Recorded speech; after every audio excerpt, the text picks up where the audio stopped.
Hello and welcome everybody, this is Joseph Learbach, and it's in time for more Let's Play Alice Madness Returns. As Alice looks back. In the last episode, we made it back to the real world and learned a little bit of backstory of Alice, and we found out that Carpenter went insane, or actually not Carpenter, the walrus went insane and started eating the entire town of Bottom Barrel. The train attack, things are getting worse in Wonderland, so now we have to find our past, and actually we have to find a bunny. I guess a stuffed bunny, apparently. So let's go ahead and do that, shall we? um,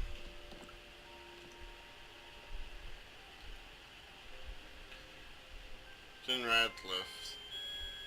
Solicitor? Or did that say no solicitors? It makes you think of getting a sign like that to put up on our house. On my house. Who is it? Alice Liddell, Mr. Radcliffe. Ah, you're back. I suppose you better come on. Mind the lad. Oh, Radcliffe. Radcliffe wasn't the guy I said earlier was the guy that we saw at the beginning. No, that's a different guy. Radcliffe, I think, is the guy. Uh, whenever you see the syringe flashbacks. Yeah, okay. I thought we could. I guess not. Is it this one? I could have sworn we had. Oh, here we go. The ancient scroll is parchment, and the characters are drawn in Indian ink, which Radcliffe claims the Chinese invented eons ago by mixing soot, lamp oil, gelatin, and donkey skin in musk. He does know some remarkable things. Yeah.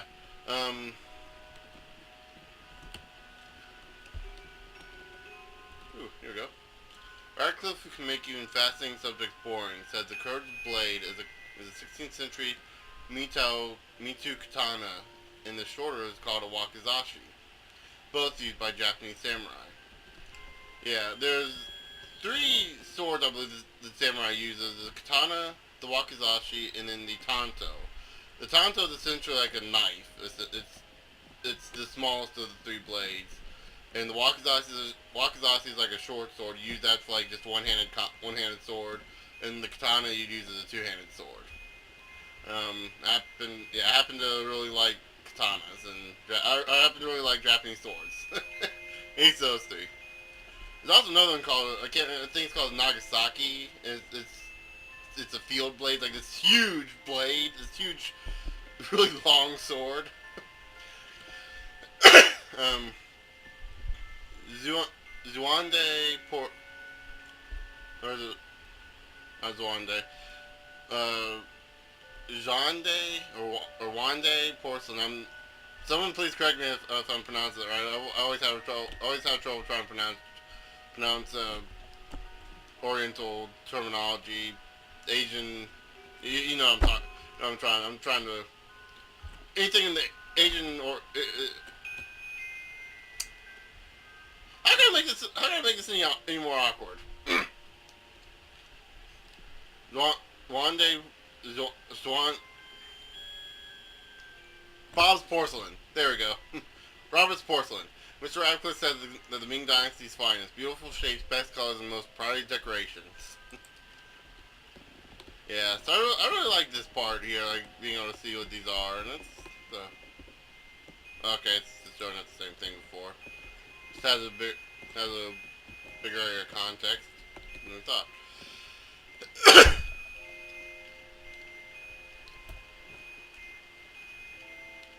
You do have my rabbit.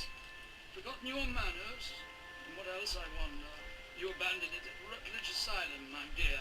We've been over this before. In a huff as usual, oozing with attitude and accusatory flummery, I've stolen her rabbit. Ridiculous pretext. She's here about the fire again. All the mad child wants to talk about. My report found her family dead by misadventure. She won't accept it. It goes on and on about her killing memories and her need to know the truth. The alleged truth is, the fire began in the library when the cat knocked over a lamp. The blaze trapped her parents and sister upstairs. Sister Lizzie never even unlocked her door. died in her bed. The guilty cat always sets her off. She denies it, makes no sense, it can't be, etc. Agreed. From the outset, Alice was my candidate for the pyromaniac. The girl had a fixation with fire, and I once remarked that I thought she might have had a larger role in causing the tragedy. She suffered some sort of psychotic episode. So yeah, it appears that the cat was the one that caused the Did fire. I rip his head off? I wanted to. I think she's gone insane again. My brain will explode. Is it mad to pray for better hallucinations? Perhaps I'm Or fated maybe to expire right This here. is the dream. Or maybe not this. Maybe this is reality. I don't know. Maybe she was hallucinating going up the stairs. That's what I'm trying to say. All movables and effects are gone. Nothing but dust, stains, and the smell of tobacco. No sign of the coroner's report or my rabbit either. Damn him. So yeah, turns out Alice went into a condemned or an empty building and just hallucinated the whole thing.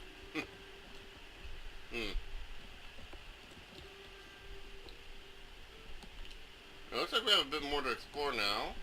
Oh no, this is the right way to go. Guess let's actually head over this way then. Look outside, the windows shouldn't have been here, but the view isn't vaguely reminiscent. Perhaps there's some new construction. Perhaps it was summer? Perhaps I was distracted. Huh. Seeing some ice. Well, it looks, the thing is, yeah, it looks like ice.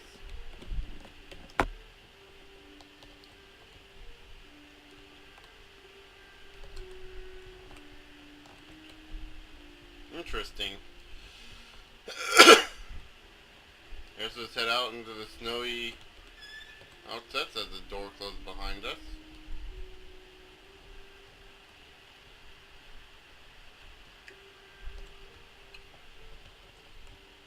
There's the, oops, trying to get a better view of the mock turtle. Oh. You know, most games they'd let you see that, they'd let you do that, but no, this game, it does the smart, it actually does one of the smarter things and actually, oops. Well, does one of the smarter things and whoa. Giant burning mushrooms. Okay, I think we're in the dream now. I really like this transition, how it does that. Like, just suddenly turn the corner and you see the mushrooms. Kinda cool. And stops being snow.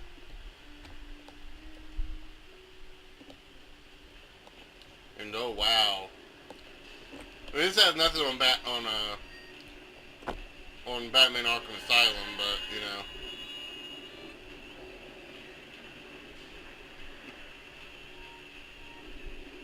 So why aren't we in dream form? Oh, looks like we are now. Bloody ruin!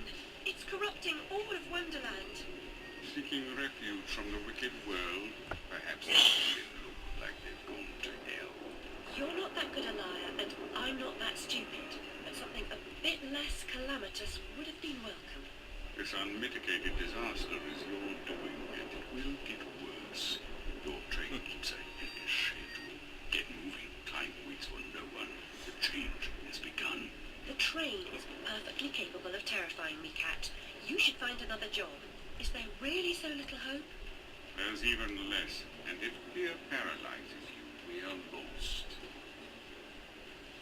So apparently, Cheshire Cat has been pulling us in here this whole time. Oh.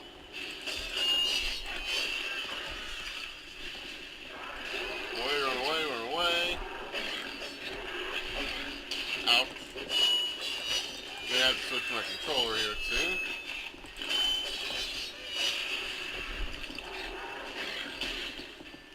I could try to fight this guy with just my keyboard and not the controller. There we go. That would be a pain in the to do.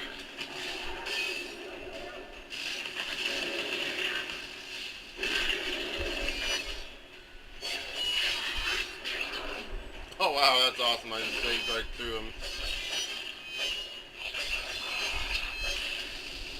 Out. There we go. We finish off that boss battle. Not boss battle, it's that battle. Notice that we're in the Vale of... Notice that it said we were in the Vale of Tears.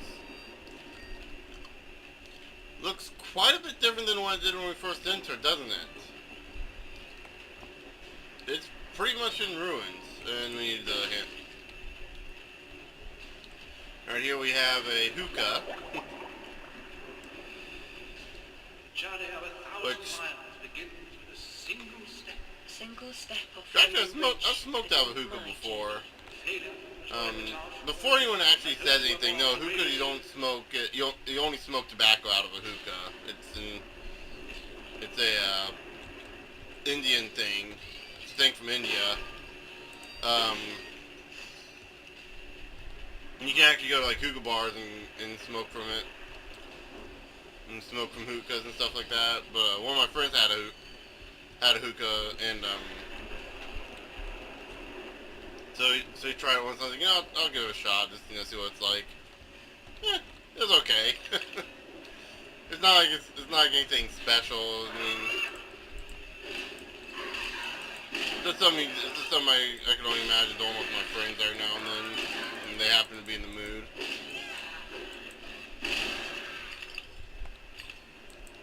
Then again, I'm not much of a smoker anyway, so I guess maybe that explains it. Yeah, now I don't know if you can put anything else in there, but so as far as what the caterpillar was smoking, I'm not certain. Or what Alice is smoking right now, I'm not certain either. Though I'm fairly certain whatever she's smoking is not something you'd want to get. Because, I mean, just look around you. This is... I'm fairly certain this is what people would call a bad trip.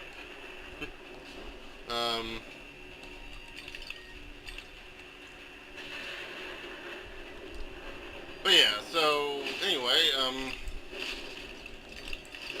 think it's probably best to change subjects here.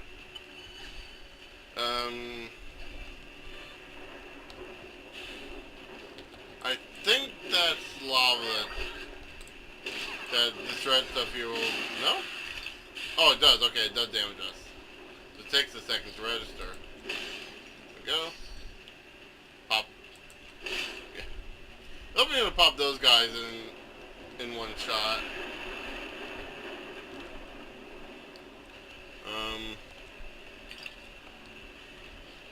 Yeah, as you can see here, we're kind of seeing the Vale of Tears in more and more peril. Whoa. I think I might have initiated a battle with that. Did I? I don't hear any battle. I don't hear any battle music.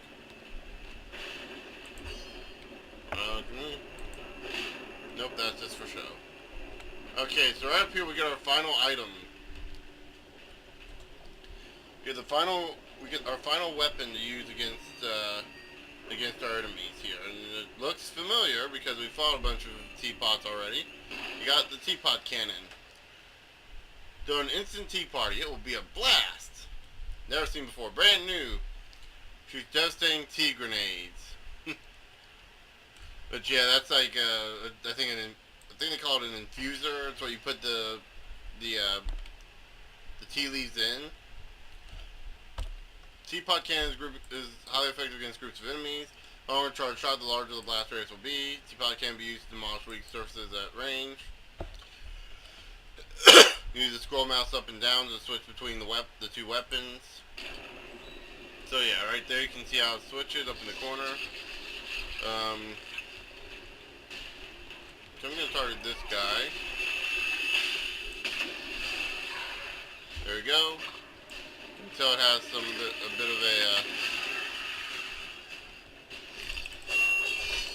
bit of a cooldown. It actually has a bit of a double cooldown That makes sense. And it is extremely effective against the colossal ruins.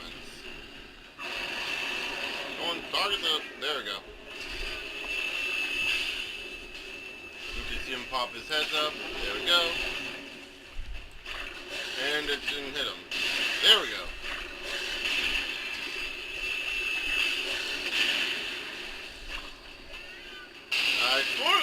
I swear to you it's extremely effective. There we go. Ah!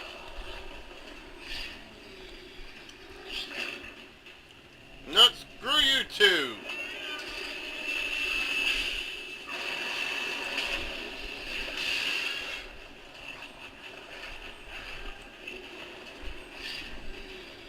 I really hate these guys. I really do. And they get worse.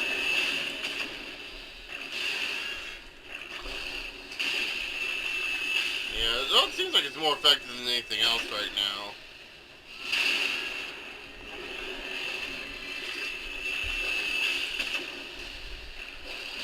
You know, at least it's hitting it. And right there, its final phase.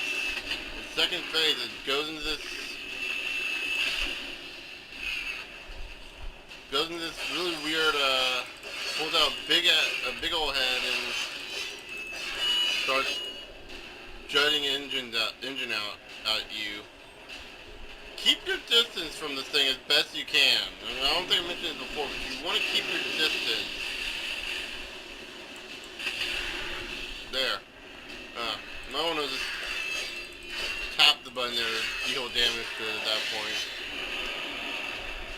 Yeah, I really don't like the colossal ruins. I like the idea, I like the design and everything, but they're just... the way... it's that one attack. It's just that one attack that becomes unbearable.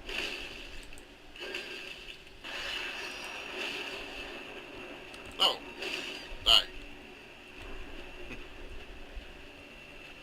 So yeah, let's carry on, shall we? Break through that. By the way, just notice the porcelain doll heads on there. That's creepy as all hell.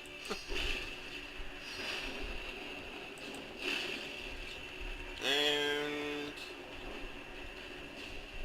see how are we on time right now? Come on. Ugh. Stupid phone. Anyone who's seen if you've seen enough of my videos, you know I'm not a big fan of Apple, like in general. And it's kind of ironic because I own an Apple 4. But when I started asking, I inherited it. It used to be my sister's, and then actually, a funny, interesting story about this particular phone. It's an iPhone 4, just the original iPhone 4, not a 4S, for those of you who really want to know. And my sister cracked the screen pretty badly. She got drunk one night.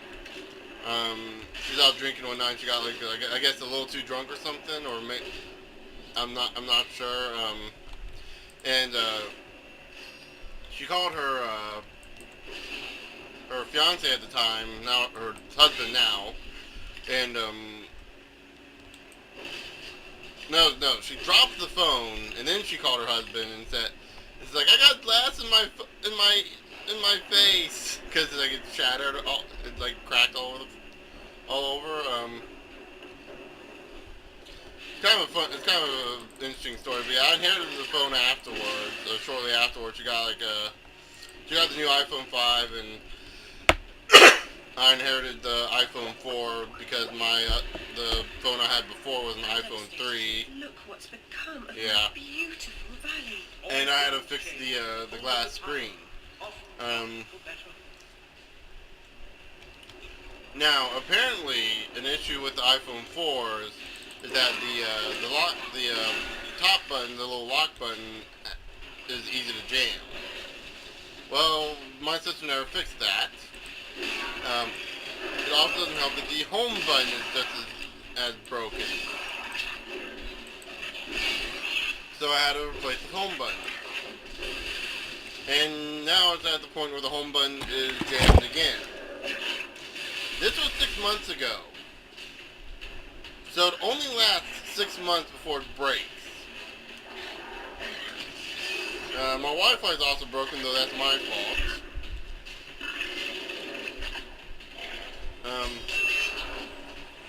In all honesty, I never fixed the top button because I just kind of trying to fix a phone on your own is really hard. It's really difficult because there's a lot of small parts. You have to be able to put them in. Wow, that was embarrassing.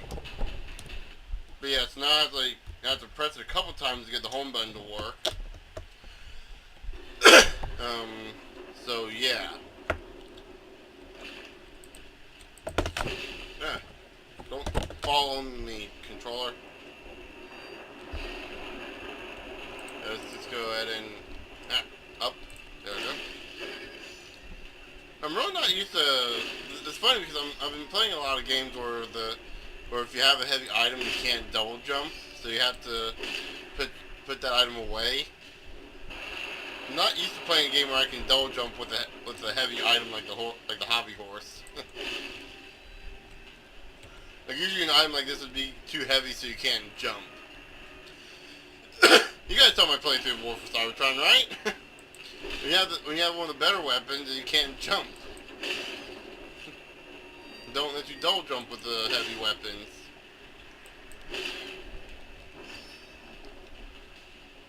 Okay, and actually I think I'm gonna... Actually no, I'll just switch to the Vorpal Blade, that'll be easier.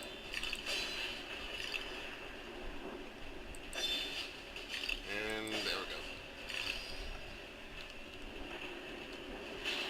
Okay, so let's try this battle again. After we kill this guy. There we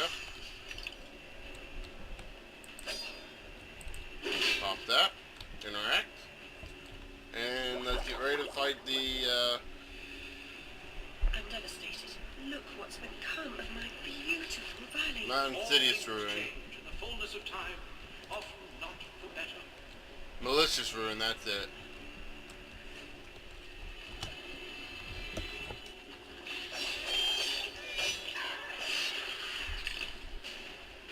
Okay. One.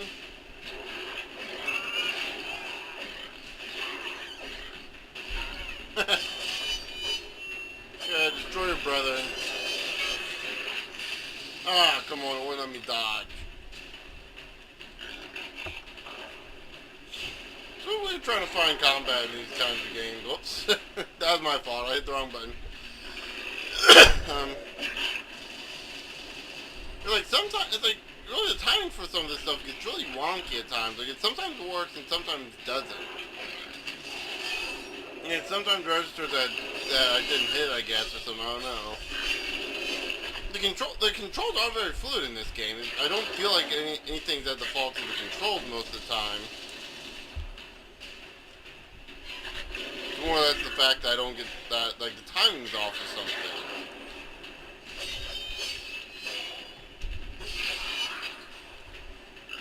See if I can hit him.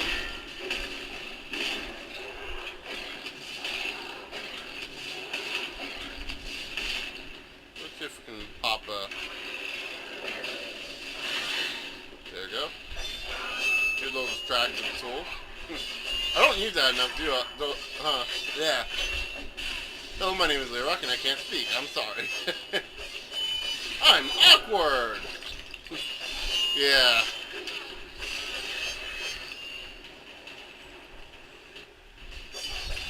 Let's go ahead and fight those guys off.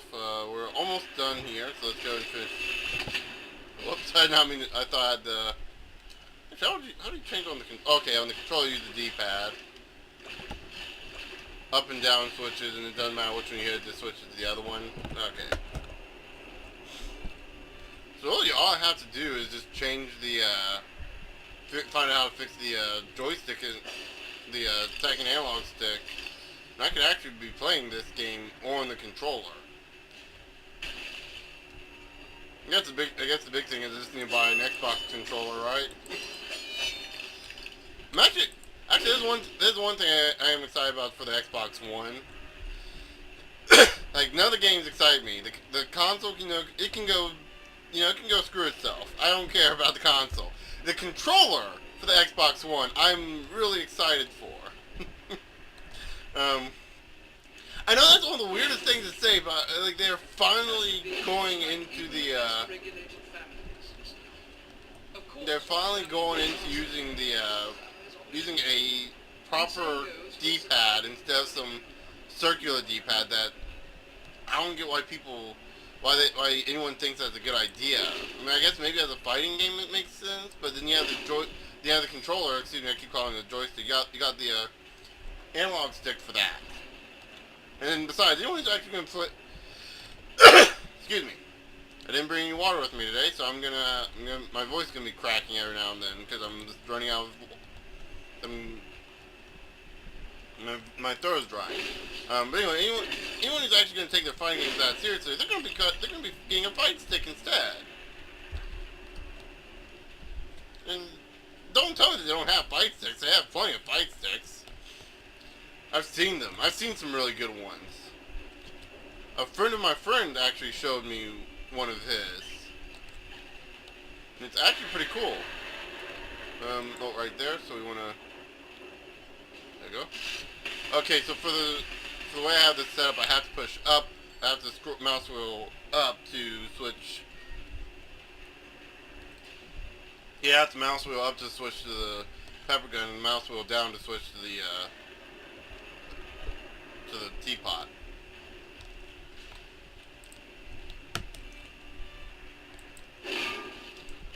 Okay, so we'll go through here.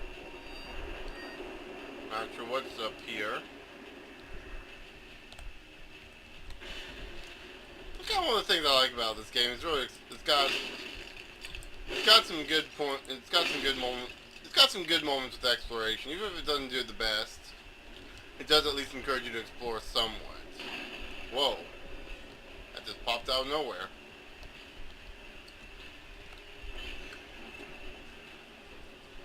I do like the idea of the flowers here giving you health back. I do wish they would put them more along the main path. Like I said, I love the idea of the invisible platforms, like being able to see them. And I said this a couple episodes ago, but I don't like the idea of them moving while they're invisible. I just don't. It's frustrating when they move. I don't mind if they move a little bit, like slowly, like enough to where you can actually get onto them. When they start moving back and forth fast, it's just really, We welcome the arrival of a phantom at sunset, only to rue its departure at sunrise. What is it? Dreams?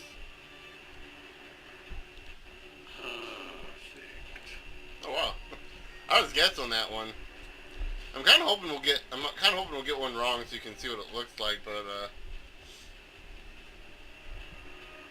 right there, after we complete the challenge, we've got another rose for our health meter. Yeah, we gave up on that one because it got too frustrating. Because fighting tons of enemies like that is bull. What time? How are we on time right now? Okay, so we're about 28 minutes into this, so I think we need to end the episode off here before we go any further, because we're going really, really deep into this. So yeah, in the next episode, we are going to be continuing into the Vale of Tears and finding our way to the Caterpillar. But in the meantime, I'm going to go ahead and leave off the episode. So next time, yeah, I'm going to repeat myself if I keep saying that. Wow. So anyway, until then, let me just get to the point here. Until then, I'll see you guys later.